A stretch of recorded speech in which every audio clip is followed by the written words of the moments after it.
स्वागत है आप सभी को beyond the boundary episode number 6 में। एपिसोड के स्टार्टिंग में हम कुरियामा, मित्सुकी और सिन के डांसिंग कॉस्ट्यूम को देखते हैं। उन कॉस्ट्यूम में कुछ लिक्विड जैसा चिपचिपा चीज लगा हुआ था। आगे हम देखते हैं मित्सुकी यहाँ पर नहाते हुए शैम्पू निकालने की कोशिश कर रही होती है, पर शैम्पू बार बार यूज करने की वजह से खत्म हो चुका होता है, इसलिए ये यहाँ पर गुस्सा हो रही होती है। आगे हम देखते हैं यहाँ पर सिन और कुरियामा भी नहा रहे होते हैं, क्योंकि उनके शरीर से काफी ज्यादा बदबू आ रही थी। पर मित्सुकी शरीर से काफी ज्यादा ही गंदी बदबू आ रही थी, इसलिए वो दोनों उससे दूर होकर नहा रहे होते हैं। नेक्स्ट हमें दिखाया जाता है आखिर ये सब हो क्या रहा है। हमें 7 दिन पहले का सीन दिखाया जाता है। मित्सुकी यहाँ पर कुरियामा को काफी गौर से देख रही होती है और कहती है, तुम जैसे एक शर्मिली चश्मे पहनने वाली छोटी लड़की, तुम उन नॉर्मल देखने वाले लोगों के बीच पॉपुलर हो गए जो खुद को एक्सप्रेस नहीं कर पाते, इसलिए मैं तुम्हारी सीनियर होने के नाते मैं तुम्हें हाई स्कूल में सक्सेस देने में मदद करूंगी। उस दिन उस फेस्टिवल के दौरान मुझे एहसास हुआ कि तुमने काफी पोटेंशियल है, इसलिए आगे मित्सुकी कुरियामा को एक अच्छी लुक देने के लिए उसकी चश्मा उतारने लगती है, पर आगे ही तो उसे इस पर ऐसा करने से मना करता है। तभी हिरोमी उसे समझाते हुए कहता है, थोड़ा सा मित्सुकी के ऊपर भरोसा रखो। तभी आगे तो कहता है, नहीं, बिना चश्मे की लड़कियां बिना स्ट्रॉबेरी के स्ट्रॉबेरी केक के जैसे हैं। इस पर हिरोमी कहती है, अगर तुम स्ट्रॉबेरी केक को लड़कियों से कंपेयर कर रहे हो तो स्ट्रॉबेरी सिर्फ छोटी बहन के लिए ही रिजर्व है। तभी मित्सुकी यहाँ पर उन दोनों से कहती है, तुम दोनों अपनी बकवास करना बंद करो। तभी आगे तो मित्सुकी से कहता है, आखिर तुम्हें कुरियामा की चश्मा उतारने के लिए किसने कहा। देन वो कुरियामा को पहनने के लिए और एक चश्मा देने लगता है। तभी हिरोमी आकीतो से कहता है, तुम उन 2 लड़कियों को डरा रहे हो। आकीतो उससे कहता है, और तुम क्या कर रहे हो, अपनी छोटी बहन की फोटो को किताब में लगा के उसे घूर रहे हो। नेक्स्ट आके तो यहाँ पर इन बोनसाई को देखकर कहता है, आखिर ये पौधे यहाँ पर कहाँ से आए। तभी कुरियामा पतली गली से खिसक रही होती है, पर तभी आके तो उसे रोक देता है और उससे पूछता है, आखिर ये बोनसाई पौधे यहाँ पर कहाँ से आए। कुरियामा इस पर हड़बड़ा रही होती है और कहती है, क्या कहा, बोनसाई पौधे, आखिर ये क्या होता है। तभी आके तो कहता है, बहाने मत बनाओ, तुम्हारे एक्सप्रेशन से सब कुछ पता चल रहा है। आगे मित्सुकी इस पौधे को उठा के कहती है, मुझे नहीं पता था तुम्हें बोनसाई में इंटरेस्ट है। तभी कुरियामा उससे कहती है, उन पौधों को ऐसे मत पकड़ो, उन्हें आराम से पकड़ो, उन्हें खरीदने के लिए मुझे हजारों यान खर्च करने पड़े। आके तो इस पर कहता है, अब मुझे समझ में आया तुम हमेशा इतनी कंगाल क्यों रहती हो। तभी कुरियामा की पेट से गुड़गुड़ की आवाज आती है। तभी कुरियामा कहते हैं, पर अब पैसों के लिए चिंता की कोई बात नहीं, क्योंकि मुझे मेरा हंटर लाइसेंस वापस मिल गया है।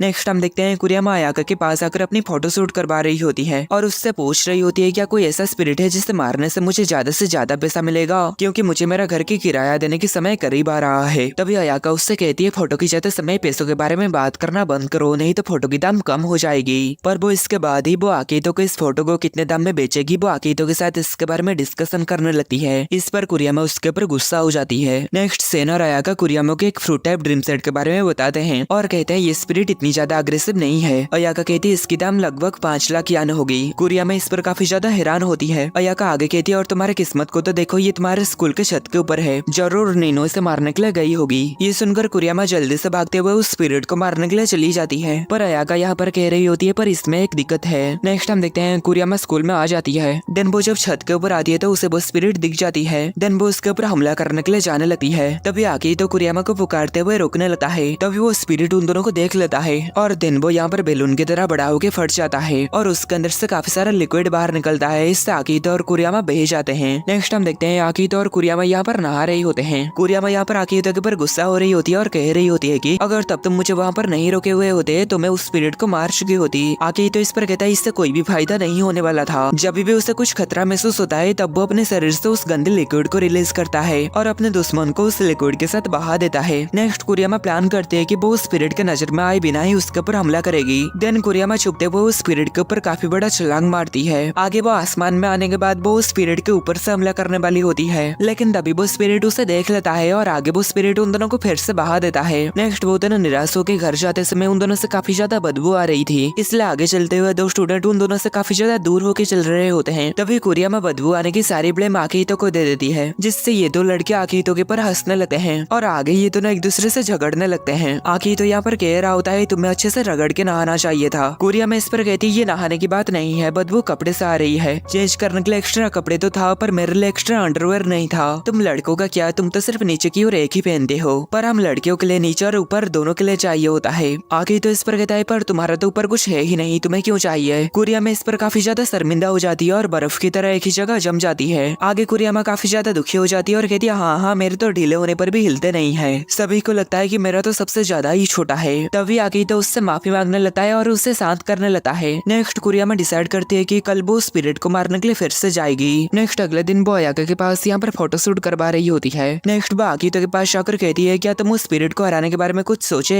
आकीतो कहता है, हम उसे किसी चीज में डिस्ट्रैक्ट करके पीछे की और उसके ऊपर हमला करके उसे हरा सकते हैं। पर एक ड्रीम सेट को डिस्ट्रैक्ट करने के लिए जो चीज है, मुझे ये जानकर काफी अजीब लगा। और आगे आके तो कहता है उस स्पिरिट को इंसानी लड़कियों में काफी ज्यादा इंटरेस्ट है। तभी सैन कहते हैं दूसरे शब्द में कहा जाए तो वो स्पिरिट ठरकी है। ये सुनकर कुरियामा काफी ज्यादा हैरान होती है। आगे तो कहता है अगर कोई लड़की उस स्पिरिट की ध्यान भटकाए तो हम उसे मार सकते हैं। दिन वो सभी मित्सुकी को यहाँ पर बुला के उसे स्पिरिट की ध्यान भटकाने के लिए कहते हैं, पर मित्सुकी डायरेक्ट मना कर देती है और कहती है तुम इसके बारे में सैन से क्यों नहीं पूछते। तभी सैन कहती है पर मैं तो एक ड्रीम सेट हूँ। आगे तो मित्सुकी से कहता है सिर्फ तुम ही हो जो कि ये काम कर सकती हो। देन कुरियामा आके तो दोनों मिलकर मित्सुकी से रिक्वेस्ट करने लगते हैं, पर मित्सुकी इसके बावजूद भी इस काम के लिए नहीं मानती। आगे वो दोनों अपने गंदे कपड़े से भरा हुआ बैग को, जो कि उस स्पिरिट के गंदे लिक्विड से भीगा हुआ था, उसे मित्सुकी के सामने करके उससे इस काम के लिए रिक्वेस्ट करते हैं। मित्सुकी इसके बावजूद भी नहीं मान रही होती और कहती है इस गंदे कपड़े को मेरे सामने से हटाओ। नेक्स्ट हम देखते हैं मित्सुकी स्पिरिट को देखकर कहती है क्या हम इसे बैरियर में बंद करके मार नहीं सकते। तभी सैन कहती है नहीं, ये स्पिरिट काफी ज्यादा सतर्क है, अगर हम उसके पास जाके बैरियर बनाने की कोशिश करें तो वो ये देखकर तुरंत ही फट जाएगा।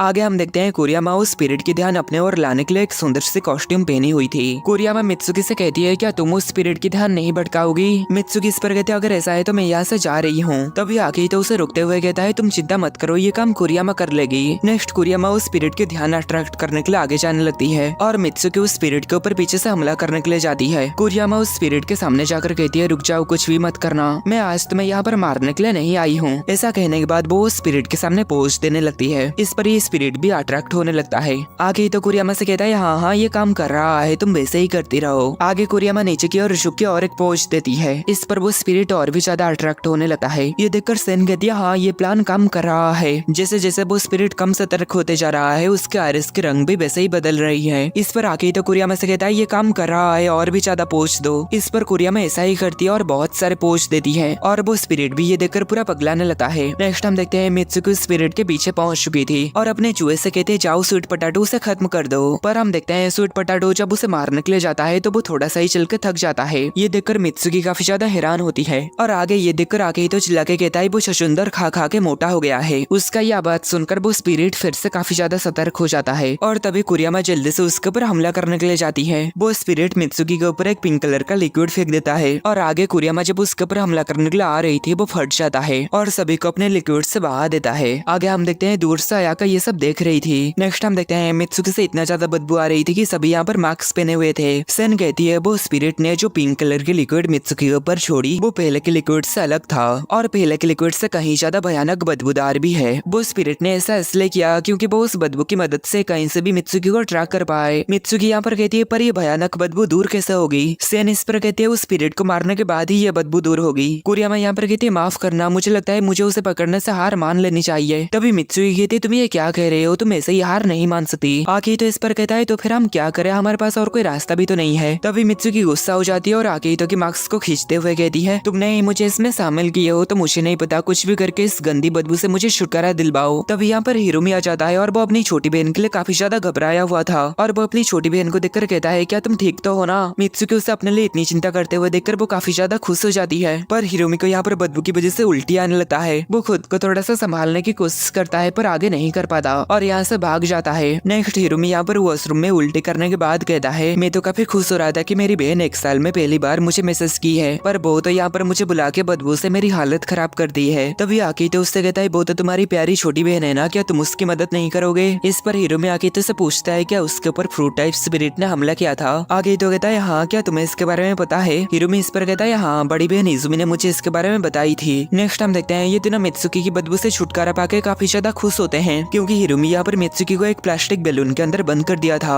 मित्सुकी यहाँ पर हिरोमी से पूछती है क्या उस स्पिरिट को हराने का कोई रास्ता नहीं है। हिरोमी कहता है ये सच है कि वो स्पिरिट लड़कियों को देखकर रिएक्ट करता है, पर और भी एक चीज है जिसके ऊपर वो रिएक्ट करता है। मित्सुकी इस पर पूछती है और वो चीज क्या है, पर हिरोमी उससे कहता है मुझे मेरी छोटी बहन को इसके अंदर कैद करके रखे अच्छा नहीं लग रहा है। तभी यहाँ पर आके ही तो आ जाता है और ये दोनों मिलकर यहाँ पर मित्सुकी की मजाक उड़ाने लगते हैं और इस बारे में बात करने लगते हैं कि अगर एक छोटी प्यारी बहन चश्मा पहन लेगी तो कितनी सुंदर दिखेगी। और आगे ये दोनों इस बारे में सोचते हुए काफी जोर जोर से हंसने लगते हैं। तभी मित्सुकी इस पर गुस्सा हो जाती है और वो उस बैलून से बाहर आके उन दोनों की पिटाई कर देती है। आगे मित्सुकी कहती है ताजी हवा में आकर कितना अच्छा लग रहा है, और ये दोनों कहते हैं तुम्हारे मार्च से ज्यादा हमें तुम्हारी बदबू से ज्यादा परेशानी हो रही है। तभी मित्सुकी कहती है बकवास बंद करो, बस ये बताओ कि स्पिरिट को कैसे मारा जाए। नेक्स्ट हम देखते हैं हिरोमी यहाँ पर इन सभी को कहता है हमें उस स्पिरिट को हराने के लिए उसके सामने डांस करना होगा और गाना गाना होगा। ये सुनकर वो सभी काफी ज्यादा हैरान होते हैं। तभी यहाँ पर मित्सुकी आ जाती है जो कि खुद के ऊपर अपनी बैरियर बना दी थी, जिससे किसी को भी उसकी बदबू परेशान नहीं करती। आगे हिरोमी कहता है एक सॉन्ग है जिसके ऊपर वो स्पिरिट सबसे ज्यादा रिएक्ट करेगा। देन वो इस सॉन्ग को कुरियामा और मित्सुकी को सुनाता है। इस सॉन्ग को सुनकर कुरियामा काफी ज्यादा शर्मा जाती है और कहती है क्या मुझे इस सॉन्ग को गाना होगा और डांस करना होगा। हिरोमी कहता है ये बहुत बढ़िया गाना है, क्या तुम्हें नहीं लगता? तभी मित्सुकी उससे कहती है आखिर तुम हमें खुद की फेवरेट सॉन्ग क्यों सुना रहे हो?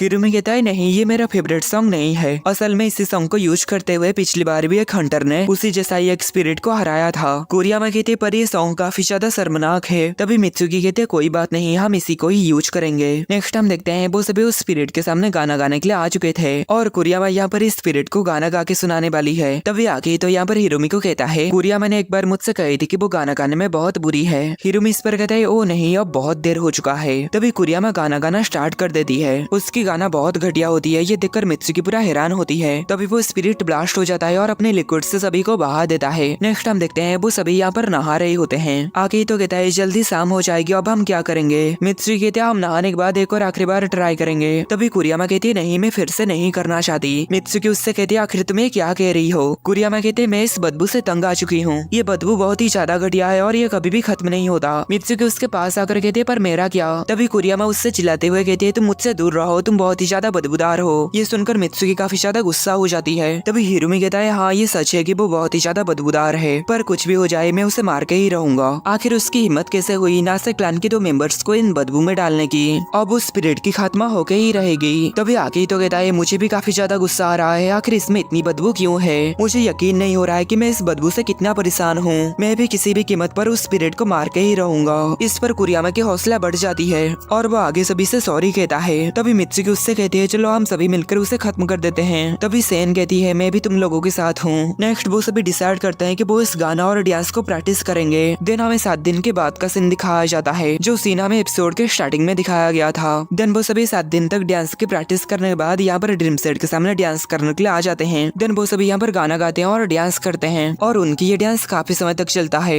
हम देखते हैं उस स्पिरिट के ऊपर भी इसका असर होने लगता है। आगे हमें 7 दिन तक वो सभी क्या क्या मेहनत की वो सब हमें दिखाया जाता है। उनके डांस को वो स्पिरिट आके फाड़ फाड़ के देख रहा होता है। आगे सेन भी काफी ज्यादा एक्साइटेड हो जाती है। देन वो भी यहाँ पर कॉस्ट्यूम पहन के डांस करने लगती है। ये देखकर तो उस स्पिरिट का आंखों से आंसू बहने लगता है। आगे वो सभी एक साथ डांस करने लगते हैं। आखिर में डांस खत्म होने के बाद सभी को लग रहा होता है कि आखिरकार हमने कर लिए, आखिरकार हम ये जीत ही गए। तभी वो स्पिरिट उन सभी के पास आने लगता है। ये देखकर वो सभी काफी ज्यादा हैरान हो जाते हैं। देन आगे वो स्पिरिट ब्लास्ट हो जाता है। नेक्स्ट हमें इस एपिसोड का स्टार्टिंग वाला सीन दिखाया जाता है जहाँ पर मित्सुकी नहाते हुए शैम्पू निकालने की कोशिश कर रही होती है पर शैम्पू खत्म हो चुका था और इतने में ये एपिसोड भी खत्म हो जाता है।